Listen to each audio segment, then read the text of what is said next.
Este domingo el Ministerio de Desarrollo Social entregó los resultados de la encuesta CACEN 2013 en materia de discapacidad e inclusión, y las autoridades aseguraron que aún existen desigualdades que impiden la plena participación laboral y también la participación educativa. Queremos conocer los detalles de estos resultados y nos acompaña en CERNET Chile la ministra de Desarrollo Social, Fernanda Villegas. Aquí le damos la bienvenida. ¿Cómo está? Muy bien, muy bien. Bien, resultados que a su juicio sorprenden o era algo esperable más o menos. Yo diría que ratifican que todavía tenemos mucho que avanzar en materia de inclusión y que las áreas críticas se centran en la educación, en la inclusión en la educación y en materia laboral. Ambas están evidentemente relacionadas, porque en la medida que tenemos tasas de analfabetismo mayor o que no completan educación básica o media, evidentemente eso también se trastoca a la realidad laboral. Desde el punto de vista laboral, partiendo por ahí, ¿qué tipo de inclusión estamos hablando? Que las empresas todavía no adaptan, por ejemplo, desde que no adapten los espacios físicos para las personas que están en situación de discapacidad, o de una aceptación social de compañeros de trabajo, de tener un compañero que vive en esa situación. ¿De qué tipo de discapacidad estamos hablando que no está siendo abordada por el trabajo? De ambas cosas. Porque aquí lo que tenemos es una sociedad tremendamente que busca lo homogéneo, que no se reconoce como heterogénea en todo orden de cosas, y pese a tener buenas normativas que Chile ha suscrito a nivel internacional, convenciones internacionales que nos obligan como país, y tener buena normativa no necesariamente cumplimos. Entonces, nosotros tenemos un país donde el 80% lo genera el sector privado y por tanto necesitamos entonces hacer una especie de pacto social por la inclusión. En este sentido, solo un tercio, piensa tú, 33.4% de las personas que tienen alguna situación de discapacidad han tenido están activos. Y tenemos un capital. Hoy día tenemos personas que son ciegas o que tienen alguna situación de discapacidad y que son profesionales. Sin embargo, efectivamente, el mercado de trabajo no logra adaptar sus puestos de trabajo, de generar condiciones de entorno con sus compañeros de trabajo, en el sistema de turnos, remuneraciones, lugar físico donde trabajan las personas, hace muy difícil todavía incluirlos. Entonces, el tema de la inclusión en la educación, que hoy día esperamos dar un salto importante con la reforma de la educación, debe ir acompañado de cambios culturales que indiquen que el mercado de trabajo debe reconocer la diferencia. Debe tener jóvenes, mujeres, personas adultas mayores y también personas en situación de discapacidad que más allá de esta situación tienen algo que aportarle a la sociedad. ¿Qué pasa desde el punto de vista de mercado en el sentido, por ejemplo, a mí me ha tocado por otras cosas que realmente uno le tocan hacer, estar con emprendedores, un emprendedor ciego que hace maceteros con soldadura y madera y vende unos productos muy bonitos. Hay otros dos personas ciegas que me tocó hace un par de semanas compartir con ellas que hacen masajes, por ejemplo, masajes descontracturantes y un montón de cosas y se quieren asociar para lograr salir adelante. Pero cuando ellos se asocian para tratar de salir adelante, se topan con la barrera del mercado, de cómo la sociedad los incluye dentro de un mercado que no está pensado para ellos, muchas veces. Ahí por dónde se puede abordar el tema, porque me imagino que esto no se cambia de un día para otro, es un proceso, pero por dónde se podría empezar a abordar.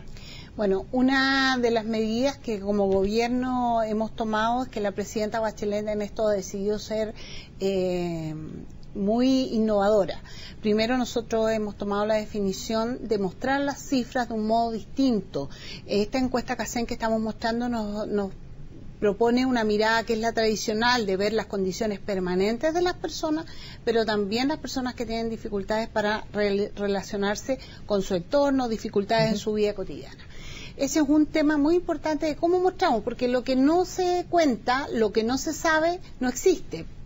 Lo segundo tiene que ver con generar condiciones de inclusión a través del programa Más Capaz. Nosotros hemos generado 20.000 cupos destinados precisamente a personas en situación de discapacidad para que esa brecha que tienen de capacitación no sea tal.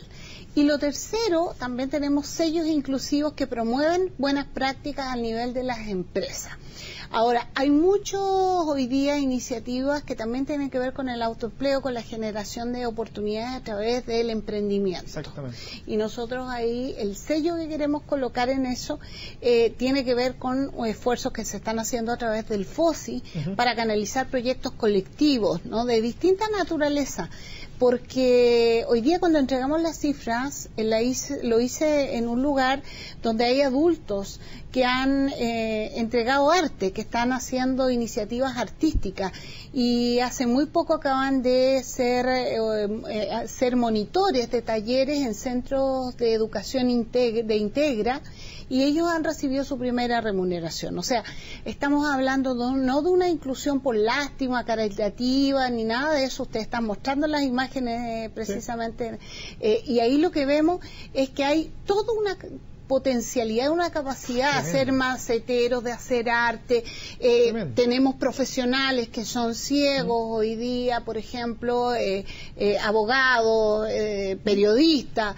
Entonces, tenemos capacidades. El tema es cuáles son las condiciones de entorno que está dispuesto a dar el mercado de trabajo para entender que tiene una sociedad que es diferenciada en sus requerimientos y que debe adaptarla. Esta es la misma discusión que dimos con el tema de las mujeres cuando había áreas que eran reconocidas como vedadas para las mujeres, ¿no? Hoy día tenemos en la industria minera más mujeres, tenemos en la pesca más mujeres, que hasta hace un tiempo eran prácticamente imposible entrar. Hoy día el mercado de trabajo tiene que reconocer la diferencia de las personas, sobre todo en una población que está envejeciendo, que requiere tener todas las capacidades activas. Yo creo que es posible si entendemos que este es un tema de derecho y reconocer la heterogeneidad de nuestra sociedad. Y cómo se necesita de la juventud, está la inclusión social, inclusión laboral, pero la inclusión en educación, que es uno de los temas que usted estaba tocando. A nivel de educación, claramente para un padre que tiene un hijo que vive en situación de discapacidad es un tremendo quizás dolor el dar y dar vueltas y muchas veces no encontrar un lugar donde poder poner a su hijo a estudiar. ¿Cómo se enfrenta una sociedad como la nuestra, que está partiendo o que está empezando a tocar este tema de una manera ya más concreta y más seria? ¿Cómo enfrenta esta situación en términos de por dónde empezar a abordar entonces esta inclusión, que no es tan fácil, porque conocemos el bullying, conocemos a otros pequeños que también muchas veces molestan? ¿Cómo se genera toda esta situación, este entorno de inclusión? Bueno, yo diría lo primero que tiene que ver con los padres, un mensaje respecto de los padres. Los padres no deben renunciar al derecho a la educación que tienen sus hijos. El mensaje es tocar todas las puertas que sean necesarias. Este es un país que garantiza el derecho a la educación, 12 años de escolaridad obligatoria. Y nosotros, en ese sentido, no podemos discriminar a las personas que tienen alguna limitación física o de otra naturaleza. Nosotros hemos hecho esfuerzos por adaptar el sistema educativo y hoy día vamos a hacerlo aún más con la reforma a la educación.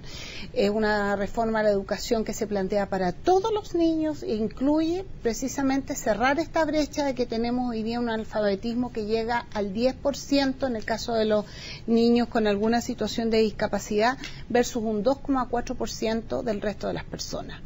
El llamado a no esconder a estos niños. Usted sabe precisamente que muchos padres, para una forma de proteger a sus hijos, muchas veces los mantenían en su casa.